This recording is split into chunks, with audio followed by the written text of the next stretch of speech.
Good morning to all the birds in PNU ASN Metric Higher Secondary School.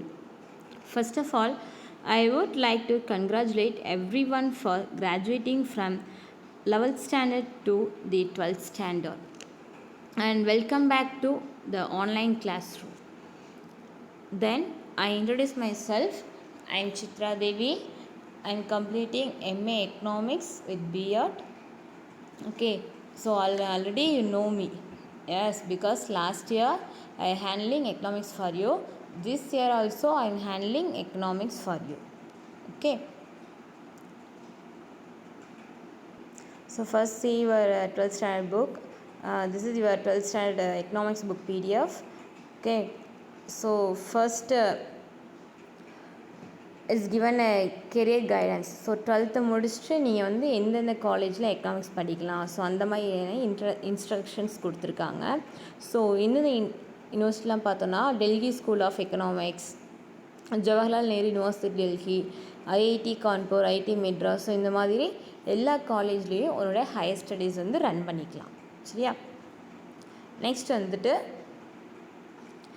Job opportunities. நம்ம இந்த third group எடுத்திருக்கோம். So எடுத்து முடிச்சுட்டு நம்ம எந்தெந்த மாதிரியான ஒர்க்குக்கெலாம் போகலாம் அப்படின்னு கொடுத்துருக்காங்க. So jobs in economics field.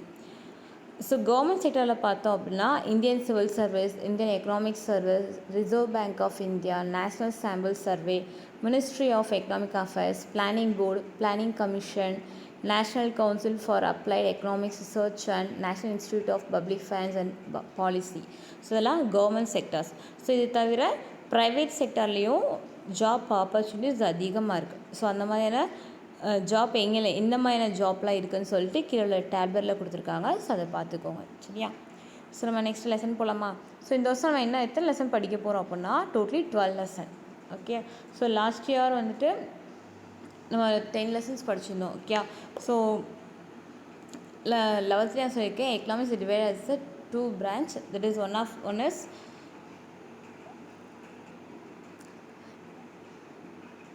that one is microeconomics and then macroeconomics. So last year we had to study about the microeconomics. So micro means small. So the small part மட்டும் பார்த்தோம். ஸோ அதில் வந்து என்ன பார்த்தோம்னா consumption, production, exchange and distribution, இந்த 4 கேட்டகரியில் ஃபுல்லாக அந்த மைக்ரோ எக்கனாமிக்ஸில் பார்த்தோம். இந்த இயர் என்ன பார்க்க போகிறோம் அப்படின்னா macro economics. So it is a macro means big, that is a whole அப்படின்னு சொல்லலாம். So whole economics. ஸோ நம்மளுடைய இந்தியன் கண்ட்ரி, நம்ம இந்தியன் எக்கானமி பற்றி படிக்கப்போம். சரியா? ஸோ நேஷ்னல் இன்கம் எப்படி கால்குலேட் பண்ணுவாங்க, அந்த மாதிரினா எல்லா விஷயங்களும் இந்தமாதிரி பார்ப்போம். Okay. So this year you have to study about the 12 lesson. So these all lessons belongs to the macroeconomics. Okay. So now I started the first lesson, introduction to macroeconomics. Okay. So macro. So already I say about the macro means whole. So it is a big. Okay. So இந்த மாதிரி இந்த division யார் பிரித்தாங்க அப்படின்னு first கொடுத்துருக்காங்க இன்ட்ரடக்ஷனில். Okay. So the subject economics is classified into 2 branches, namely microeconomics and macroeconomics. It's divided by Ragnar Frisch. Okay, who divided the macro and micro? Ragnar Frisch. Okay, so he is a Norwegian economist. Okay, so he belongs to the Norway. So he called us the Norwegian economist, and the co-recipient of the Nobel Prize, first Nobel Prize in Economic Science, coined the word micro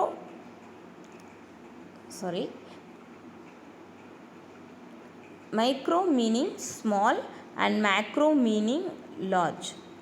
Okay. So in the year 1933. So 1933 he got a first Nobel Prize. It belongs to economics. For the purpose he classified economics as micro and macro. Okay. So he received the first Nobel Prize. However, macroeconomics in its modern form began with John Maynard Keynes and his book The General Theory of Employment Interest and Money, published in 1936. Okay, so the last year you already studied about the microeconomics. So microeconomics பார்த்தா mostly Adam Smith பற்றி பார்த்துருப்போம், Alfred Marshall. So Adam Smith is the father of economics. Okay, so this இயரில் பார்த்தோம் அப்படின்னா வரக்கூடிய எல்லா தியரியிலையும் யார் வருவாங்க அப்படின்னா Keynes. Okay, so macro economics அப்படின்றது பார்த்துட்டோம்லே இந்த கீன்ஸ் தான் வருவார். ஸோ அப்படி ஃபுல் நேம் பார்த்தோம் அப்படின்னா John Maynard Keynes. Okay, so he was called as a father of modern macroeconomics. He was called as the father of modern macroeconomics. Okay, so father of new modern economics நாலும் Keynes தான், father of modern macro எக்கனாமிக்ஸ்னாலும் Keynes தான். Okay, so இந்த father of modern macro economics அப்படின்ற name எந்த book மூலம் கிடச்சி அப்படின்னா, he published a book in 1936. The book name was The General Theory of Employment, Interest and Money. Okay, so நம்மளுடைய whole employment என்னது, job opportunities. Okay, interest என்னது, வட்டி கட்டும் இல்லையா, ஸோ அந்த இன்ட்ரெஸ்ட் ரேட், மணி, ஸோ பார்த்தீங்கன்னா எல்லா வியூவுமே என்னோடய புக்கில் இருக்கும். ஸோ இந்த புக்கை ரைட் பண்ணதுனால தான் அவர் வந்து என்ன சொல்கிறோம் அப்படின்னா father of modern macro economics அப்படின்னு சொல்கிறோம். Next one, he write the book in 1936. Before 1929 to 1933 the world crisis. Okay, the world crisis, that is உலக பெருமந்தம் அப்படின்னு சொல்லி நியூஸ்லாம் கேட்டிருக்கீங்க இல்லையா, உலக பெருமந்தம். இப்போ அமெரிக்காலலாம் வந்து க்ரைசிஸாக இருக்குது, எக்கனாமிக் க்ரைசிஸ் இருக்குது அப்படின்னு சொல்கிறாங்க. ஸோ அதே மாதிரி 1929-33லேயும் நம்மளுடைய வேர்ல்ட் லெவல் எக்கனாமிக் க்ரைசிஸ் இருந்துச்சு. ஸோ அதை வந்து ரெக்கவர் பண்ணது யார் அப்படின்னா நம்மளுடைய கீன்ஸ் தான். ஸோ அதனால தான் அவர் என்ன சொல்கிறாங்கன்னா father of modern macro economics அப்படின்னு சொல்கிறோம். ஓகேவா, கேன் யூ அண்டர்ஸ்டாண்ட் எதுக்காக ஒரு father of modern macro economics சொல்கிறோன்றது தெரியுதாம்மா? So he wrote a book in 1936. The book name is The General Theory of Employment, Interest and Money. So this is an important one. This is a 1 mark question for you. Okay, so keep it on your mind, don't forget that. Okay, next one, meaning of macroeconomics. Okay, so the most of the words is derived from the Greek word. Okay, so derived from the Greek word. So there is a macros. The word is derived from Greek macros. Macros means large. Already I saying macro is big அப்படின்னு சொல்லலையா, so macros large, பெருசுன்னு அர்த்தம். Hence macroeconomics is a study of the economy as a whole. Study of economy as a whole, so as the biggest economy. So that is here given, economy as a whole. So macro na enadhu whole, நம்மளுடைய வேர்ல்டில் உள்ள எல்லா எக்கனாமியையும் சேர்த்து படிக்கிறது தான் என்ன சொல்கிறோம், macro economy அப்படின்னு சொல்கிறோம். In other words, macroeconomics deals with aggregates such as national income, employment and output. So அக்ரிகேட்ஸ்னால் ஹோல் அப்படின்னு அர்த்தம், அதாவது ஒட்டு மொத்தம் எல்லாத்தையும் சேர்த்தது. So national income. Okay, so national income நம்மளுடைய நாட்டோட வருமானம் எப்படி வருது அப்படின்ற கால்குலேட் பண்ணுற டெக்னிக்ஸ்லாம் இருக்கும். எம்ப்ளாய்மெண்ட் ஆப்பர்ச்சுனிட்டிஸ், ஜாப் ஆப்பர்ச்சுனிட்டிஸ் இருக்கும். அவுட்புட்னா ப்ரொடக்ஷன். ஸோ இது எல்லாத்தையும் பார்த்தினா ஒரு ஹோலில் என்ன சொல்கிறோன்னா மேக்ரோ எக்கனாமிக்ஸ் அப்படின்னு சொல்கிறோம். சரியா, macro economics is also known as the income theory. Okay, so இந்த லாஸ்ட் இயர் மைக்ரோ எக்கனாமிக்ஸ் படித்தோம். ஸோ மைக்ரோ எக்கனாமிக்ஸ் என்னென்னு சொல்லணும்னா ப்ரைஸ் தியரி அப்படின்னு சொல்லுவோம். But the macro economics is called as the income theory. This is also the 1 mark question. So you don't forget this one. Okay, so macroeconomics is also called as income theory. Okay, so study of the economy as a whole, there is a macroeconomics. So see the picture. So the macroeconomics என்ன சொல்லணும்னா study of economic wide phenomena ஒட்டுமொத்த கருத்துக்கள். We have to learn about the overall concept in the economics. Okay, that is the wide phenomena. So இதெல்லாம் பார்ப்போம் அப்படின்னா national output பார்ப்போம், national income பார்ப்போம், unemployment, inflation என்ன, it includes national, regional, global, அதாவது internal economics, economics, international economics, அதாவது internal எக்கனாமிக்ஸ்னால் within a country, நம்மளோட கண்ட்ரிக்கு நடக்கக்கூடிய ட்ரேட் கான்டாக்ட்ஸை மட்டும் படிக்கிறது தான் இன்டர்னல் எக்கனாமிக்ஸ். இன்டர்நேஷ்னல்னால் வேர்ல்டு வைட். ஸோ நம்மளோட இந்தியா என்னென்ன கண்ட்ரியோட ட்ரேட் கான்டாக்ட் வச்சுருக்காங்களோ ஸோ அதெல்லாம் பற்றி படிக்கிறது தான் இன்டர்நேஷ்னல் எக்கனாமிக்ஸ். ஸோ அந்த மாதிரி ரெண்டையுமே அவன் என்ன படிப்போம். So national, regional and global economics.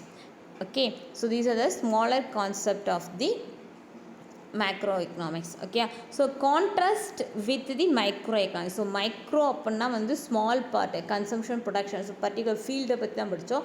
ஒரு இண்டஸ்ட்ரீஸில் என்னென்ன பண்ணுவாங்கன்ற பற்றி மட்டும் படித்தோம். ஸோ ஒரு மைக்ரோவில் என்ன பண்ணோன்னா ப்ரைஸ் தியரின்னு சொல்லியிருக்கோம். ஸோ ஒரு பொருளுக்கு எப்படி ப்ரைஸ் ஃபிக்ஸ் பண்ணுறாங்க அப்படின்ற ஒரு டெக்னிக்ஸ் தான் ஃபுல் அண்ட் ஃபுல் இதில் வரும் அப்படின்னா மைக்ரோ எக்கனாமிக்ஸில் வரும். பட் மேக்ரோ எக்கனாமிக்ஸ் அதுக்கு ஆப்போசிட்டானது, அதுக்கு அடுத்த லெவலாக வந்து நம்ம என்ன பண்ணுறோம் இந்த லெசனில் பார்ப்போம். சரியா? The subject matter covered in macroeconomics are the areas such as employment, national income, inflation. So inflation means the increasing price level, பொருட்களோட விலைகள் அதிகமாகிட்டே இருக்குது அப்படின்னா வந்து இன்ஃப்ளேஷன் ரேட்டுன்னு சொல்லுவோம். ஸோ வாங்கக்கூடிய குட்ஸோட ரேட் இன்க்ரீஸ் ஆச்சுன்னா மணி வேல்யூ எப்படி இருக்கும்? கம்மியாக இருக்கும். ஓகே, ஸோ குட்ஸோட ரேட் எப்படி இருக்கும்? அதிகமாக இருக்கும். மணி வேல்யூ எப்படி இருக்கும்? கம்மியாக இருக்கும். So that is called as the inflation. So அந்த இன்ஃப்ளேஷனை பற்றி படிப்போம். Next one business cycle. So ஒரு பிஸ்னஸ் சைக்கிள், நம்ம ஒரு வியாபாரம் பண்ண ஒரு ட்ரேட்கான வச்சோன்னா அதுக்கு வந்து அப் அண்ட் டவுன் இருக்க தான் செய்யும். ஓகே, ஸோ ஒரு ஒர்க் பண்ணுற ஒரு ஜாப் ஆரம்பிக்கிற ஒரு டெக்ஸ்டைல் ஸ்டார்ட் பண்ணுறோம் அப்படின்னா ஒரு ஸ்டார்டிங்கில் எப்படி இருக்கும்? கொஞ்சம் டல்லாக தான் இருக்கும். ப்ரொடக்ஷன் கம்மியாக இருக்கும், சேல்ஸ் கம்மியாக இருக்கும். ஸோ கொஞ்சம் நாளாக அது என்ன ஆயிரும்? பிக்கப் ஆயிரும். ஸோ அப்போ வந்து ப்ரொடக்ஷன் அதிகமாகவும் வரக்கூடிய இன்கம் அதிகமாகும். கொஞ்சம் நாள் கழிச்சு போப்பா என்ன ஆயிரும்? டவுன் ஆயிரும். So that is the business cycle. So business cycle பார்ப்போம். Poverty. So poverty means the person doesn't fulfil their basic needs. நம்மளுடைய பேசிக் நீட்ஸை கூட ஃபுல்ஃபில் பண்ண முடியாத நிலை தான் பாவர்ட்டி. ஸோ அந்த பாவர்ட்டி என்னென்னு பார்ப்போம். இன்இக்வாலிட்டி. ஸோ நம்மளுடைய இந்தியாவில் பார்த்தோன்னா ரிச்சும் இருக்காங்க, போரும் இருக்காங்க. ஸோ அந்த இன்இக்வாலிட்டி எதனால் வருது? ஸோ இந்த இன்இக்வாலிட்டி வரக்கூடியதுக்கு முக்கிய காரணம்னா இன்கம் டிஸ்ட்ரிபியூஷன் பார்ப்போம். ஸோ இந்த இன்கம் ஏன் வந்து வேரி ஆகுது? ஸோ ரிச்சுக்கு வந்து ஏன் அதிகமாக இன்கம் ஏர்ன் பண்ண முடியுது, போருக்கு ஏன் ஏர்ன் பண்ண முடியல அப்படின்ற கான்செப்டை பார்ப்போம். Next one disparity, investment and saving, capital formation, infrastructural development, international trade, balance of trade and balance of payment, exchange rate and economic growth. So these all the matters is covered in the macro economics. Okay, so இது எல்லாத்தையும் பற்றி நம்ம என்ன பண்ணுவோம் வரக்கூடிய லெசன்ஸில் பார்ப்போம். So it is a guideline for you. Okay, can understand மா? So நான் today I give only introduction only. Okay, so can understand students? Okay, so இதில் பார்த்தோன்னா உங்களுக்கு 3 questions உள்ள வருது. Okay, meaning what are the meaning of macro economics வருது. Next ஒன்று what are the subject, அதில் என்னென்ன சப்ஜெக்ட் வருதுன்னு பார்க்குறோம். நெக்ஸ்ட் வந்து யார் வந்துட்டு மேக்ரோன்னு பிரித்தாங்க, எதுக்காக பிரித்தாங்க அப்படின்ற கொஸ்டின்ஸ் தான் வருது. ஸோ இந்த கொஸ்டின்ஸ் வந்து நான் உனக்கு ஹோம்ஒர்க்காக கொடுக்குறேன். இந்த ஹோம்ஒர்க்குரிய ஆன்சரை வந்து நான் மார்க் பண்ண மாட்டேன், நீயாக கண்டுபிடிச்சினா செய்யணும், எழுதணும். ஸோ நமக்கு லாஸ்ட் இயரில் எக்கனாமிக்ஸ்க்கு ஒரு நோட்டு ஃபாலோ பண்ணோம். ஓகே, டெஸ்ட் நோட்டை கூட யூஸ் பண்ணோம். ஸோ அந்த நோட்டில் நான் கொடுக்குற கொஸ்டினுக்குரிய ஆன்சரை கரெக்டாக எழுதியிருக்கணும். சரியா? ஸோ எழுதி நான் இந்த வீடியோஸ் வந்து உனக்கு என்றைக்கு வரும் அப்படின்னா 12ஆம் தேதி உனக்கு வரும். ஸோ 12/5 வரும். ஸோ அந்த டேட் போட்டு நீ என்ன பண்ணணும்னா அன்றைக்குரிய ஹோம்ஒர்க்கை நீ எழுதி வச்சுருக்கணும். ஸோ என்றைக்கு கேட்குறேனோ அன்றைக்கி நோட்டை கொண்டு வந்து சப்மிட் பண்ணணும். ஓகே, ஸோ நான் நீ டீச் பண்ணது 3 or 4 கொஸ்டின்ஸ் கொடுக்கலாம். அந்த 4 கொஸ்டின்ஸ்க்கு ஆன்சரை நீ கேப்சர் பண்ணி என்ன செய்யணும், எழுதி எனக்கு கொண்டு வந்து சப்மிட் பண்ணணும். Okay students, thank you. If you have any doubt, you may call me. Okay students, thank you.